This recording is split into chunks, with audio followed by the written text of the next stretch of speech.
Hey guys, it's Jonah here, and I'm back with a beer review. Part of my March 2022 Vocation Tap Takeover on my channel.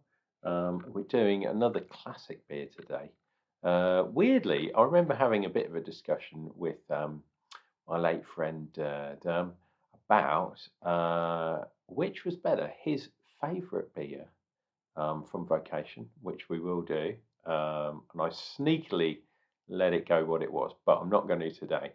And this beer, which is basically a very similar kind of beer, but this one is Vocation's kind of mass selling NEIPA beer. This was kind of the original one as well.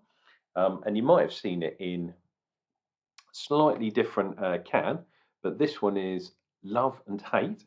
It even says down there it's a New England IPA and 7.2, probably won't focus, percent. Yeah, they've gone through this weird change and they've got these V's again. So this is going back to their kind of core range, I guess. And there's like a tiger, and this looks like Mowgli, I think, from the Lion Book. The Jungle Book. The Lion Book? What am I talking about? That's a tiger anyway, not a lion. So I'm not sure what the connection there is. I guess because it's IPA, isn't it? And hopefully that might focus. Come on, dude.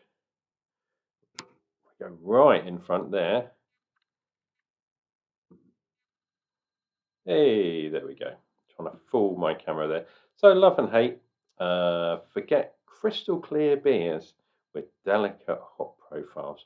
Our juicy and unapologetically murky IPA is made to leave a lasting impression. Traditional hate it, but to us, it's the one. Yeah, so this was their main kind of thing. So it's juicy, hard hitting, and hazy, using Galaxy and Citra hops, authentic Vermont yeast strain, bit of oats in there, and lots of dry hops. I very much suspect, it is primary hopped in the boil with the Citra, and then Galaxy in the dry hopping. Maybe a tiny bit of Citra, but who knows? But anyway, absolutely ridiculous beer. I drank one of these a while ago, I think, and yeah, I drank it literally by the seaside.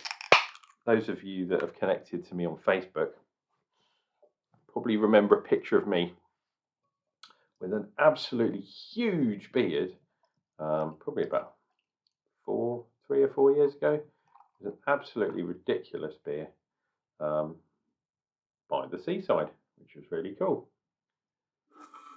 And this beer is pretty ridiculous. There we go.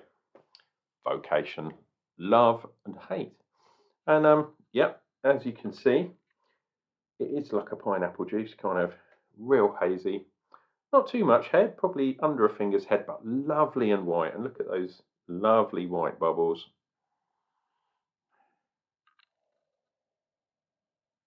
We're getting that peach.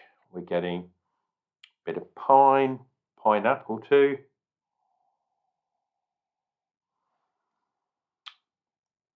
Maybe some sort of guava, lychee, melony type. It's tropical. What can you say? Tropical fruits. And I've kind of been listening to some podcasts lately, and I think, I'm not 100% sure, but I think thiols are what causes that kind of, well, the more kind of really tropical kind of fruitiness. And I'm not sure if Vermont yeast is one of those yeasts that encourages the thiols. But yeah, I mean, it's not ridiculously, like, you can't smell it from over here, but when you get your nose in, oh, lovely jubbly. Anyway, cheers, big man. I know, well, I hope you're looking down on me, man. And yeah, Vocation for the nation. Cheers and beers, guys.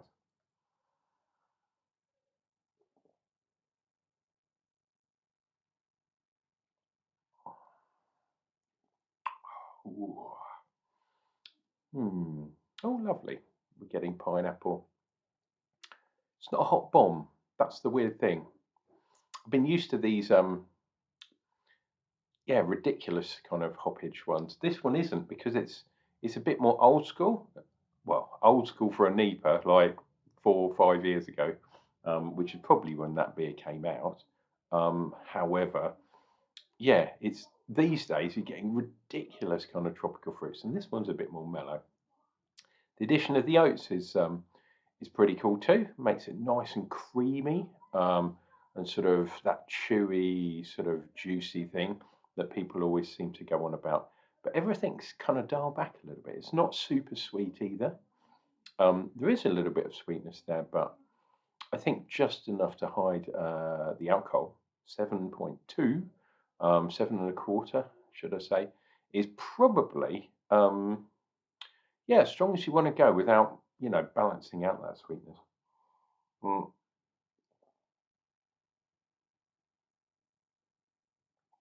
mm. But in this beer, it's hidden really well. Okay, so second mouthful, getting a bit more of the actual hoppy kind of piney bitterness, which I didn't get initially. Um, yeah, and more of that kind of peach thing going on. So, like most beers, I don't know if you guys have noticed this, but like most beers, as you drink your beer, um, your taste changes a little bit. So your first sip does not taste exactly the same, pardon me, as your last sip. Um, it's interesting how things change over time. And unfortunately, that's the condition that we all suffer from. Time. It's all to do with vectors. Cheers.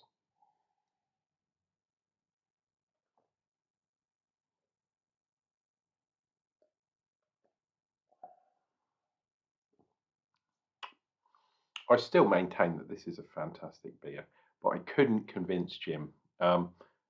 He did like this beer, but it was not his favourite.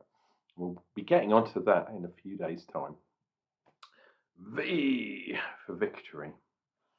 Might put that down there because necking a 7.5% beer, especially when you're on camera, probably isn't the best thing to do.